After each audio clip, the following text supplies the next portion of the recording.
Hey guys, it's Thursday evening, almost 5:15 here.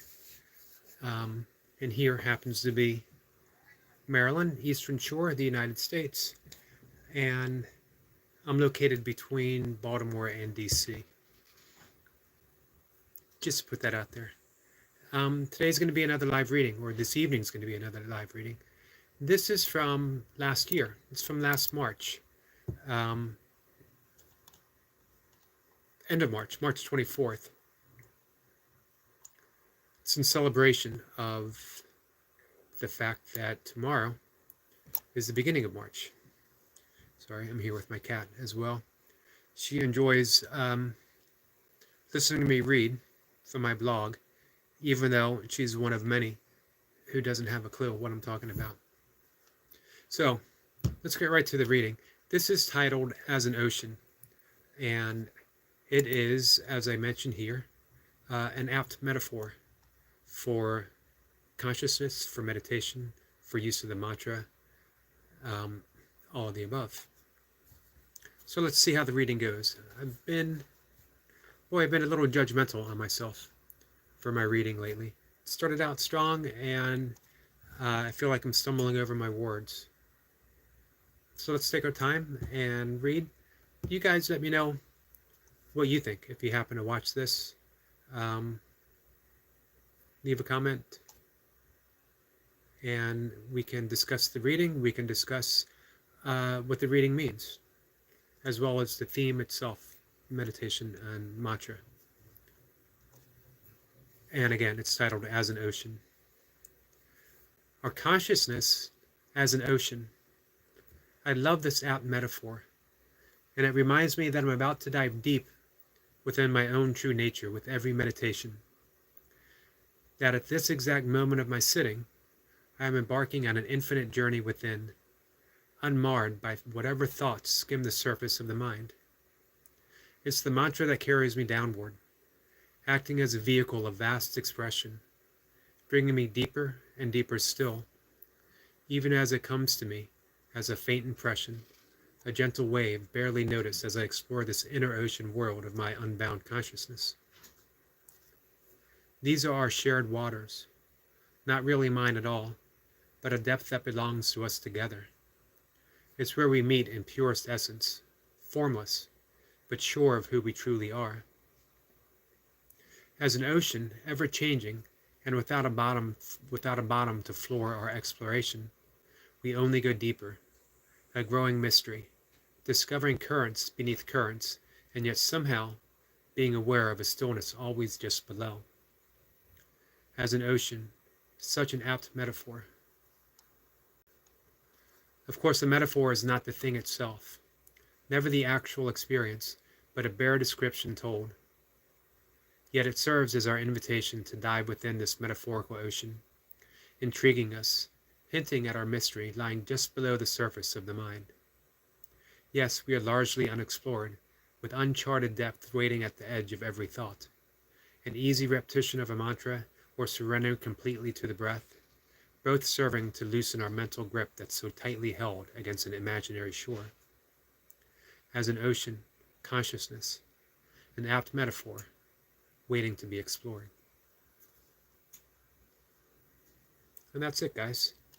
That is consciousness as experienced through the art of meditation, consciousness as experienced as you're carried downward by the mantra or downward by the breath, whatever it is that is your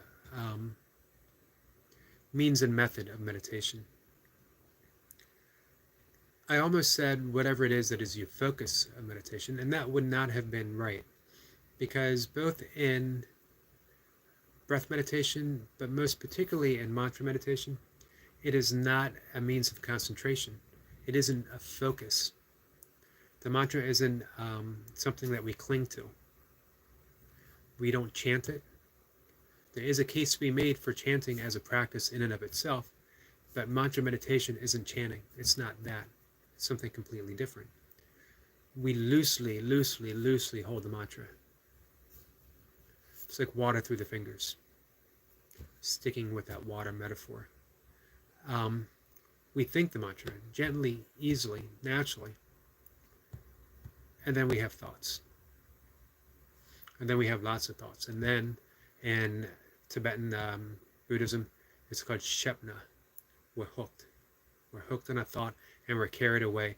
And we're thinking about 8th grade for whatever happened in 8th grade. We're thinking about, did we remember to turn off the oven? We're thinking about walking our dog later. We're thinking about life. The 10,000 things, as they say in Taoism, carrying us away. And then we remember the mantra. And we think the mantra. And we think the mantra. No rhythm, no particular pace, no volume, no cadence. We just think the mantra. We let it go. Or better said, it's let go completely on its own. Somewhere in that repetition of the mantra, the interruption of a thought, coming back to the mantra, we fall into that space in between thoughts. We fall into the gap. The gap is just the entrance point into that ever-present stillness, the ever-present silence that exists as the capacity to hold all things. The gap is the space between notes that gives us a song. The gap is the space between every word that gives us a sentence, the space between every sentence that gives us a paragraph.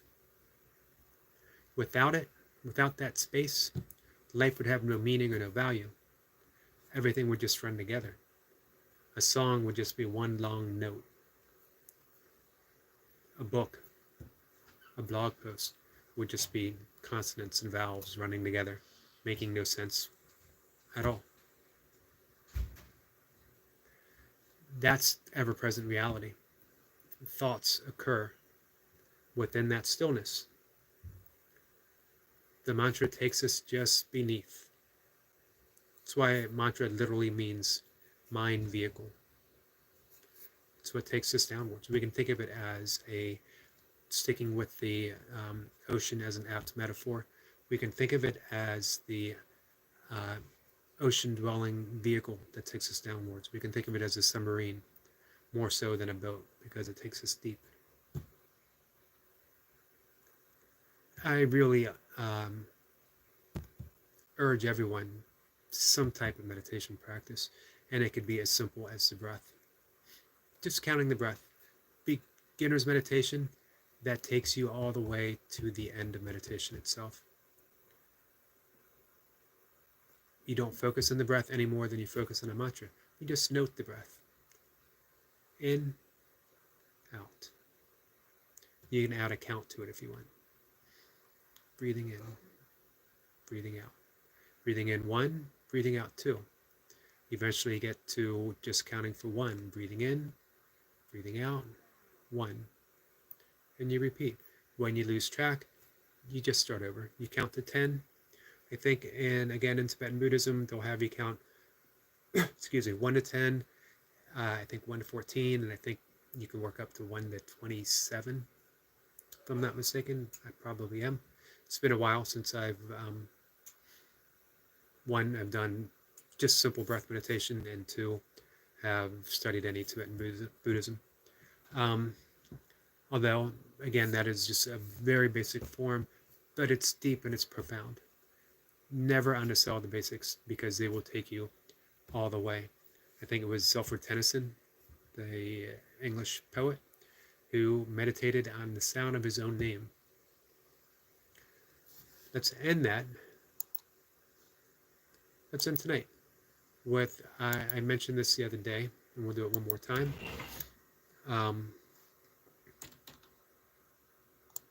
Franz Kafka. The most beautiful quote on meditation that I have ever heard, and it sums it up. Mantra, breath, your pick, what resonates with you. I've done both. I always return to my mantra. Not to say that I ever abandoned the breath. I love doing breath work on its own. Um, the great thing about the breath, it's always present. You never have to reach for anything. So again, uh, we'll end it here tonight with the reading and with this quote from Franz Kafka. You do not need to leave your room. Remain sitting at your table and listen. Do not even listen. Simply wait. Be quite still and solitary. The world will freely offer itself to you to be unmasked. It has no choice. It will roll in ecstasy at your feet. Absolutely beautiful, and it sums it up. You're not the one meditating. You're not the doer. Meditation happens. You're thinking the mantra. You're watching the breath. You're thinking a spiritual passage if you're practicing passage meditation. You're holding a holy word if you're practicing contemplative prayer, which is just another form of meditation. It's actually very similar to transcendental meditation, except it has a decidedly Christian lean to it, which, if you're Christian, makes it a beautiful meditation practice. And you don't even need to be a Christian to practice it. Christian values are world values. It's not really a religion. A religion is all the politics that surround it. Christianity itself is the practice of being Christ-like. It's holding Christ as the I am presence, Christ as the Son of God that is born within you to show you the way to your own sonship or daughtership. So, with that, guys, my friend Destiny Forever Walks PhD is here for a second time today. I really appreciate that. And I appreciate you here for my reading. I enjoy these quite a bit. Gives me a chance to share my blog, what I write every day, the type of stuff that I write every day. It's more seamless than when I was doing it in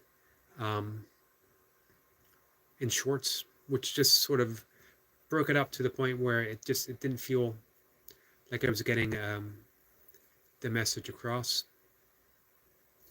Not entirely, at least. And this has turned into a practice for me as well. I have to get into that right frame of mind, a meditative state of mind, in order for me to read properly. Otherwise, I feel like I'm stumbling through. Tonight felt pretty good. Destiny says, I love your writing, Eric. Great words of wisdom. Thank you very much. I appreciate it. Writing is most certainly my passion in life. The thing that I set out to do at a very early age. Up until I was in my 30s, I did not know what to write about. And then I was called to write about the things I love, write about nature, meditation, yoga. As you said, yogic lifestyle. And as I put it as a hashtag in some of my shorts, it's all yoga, every bit of it. You can't separate it. And that's the whole meaning of yoga, is to yoke, to show that everything, it's a realization that everything is already joined together. There's only one thing. There's just life. There's just the infinite. There's just the universe. There's just love. There's just God. Not in fractions, not separate in any way, but just appearing, expressing itself through the 10,000 things. So again, Destiny, thank you very much. And I will see everyone tomorrow for Burpees live session and another reading. Destiny says, writing is my passion too. I have written books, yet not published. I've self-published 5 or 6 of my own books. The last 2 on Amazon. And you know what, Destiny? I really urge you, you're so talented and you have so much to share. You can actually publish on Amazon virtually for free. I think my last book might have been for free. And it's available to buy on Amazon, which means that people would have that opportunity. And you have a base of support. I think people would be happy to hear your message and support you at the same time, as well as get the valuable information that you impart in all of your talks. So I would absolutely love to see you put out a book, and I would help you any way that I could, except for editing and spell checks. You do not want me to spell check. If I were to spell check anything anyone wrote, including me, everything would be spelled completely wrong. Destiny says, thanks for the advice, my friend. Blessings to you. And you as well. I will see everyone tomorrow. Take care, guys.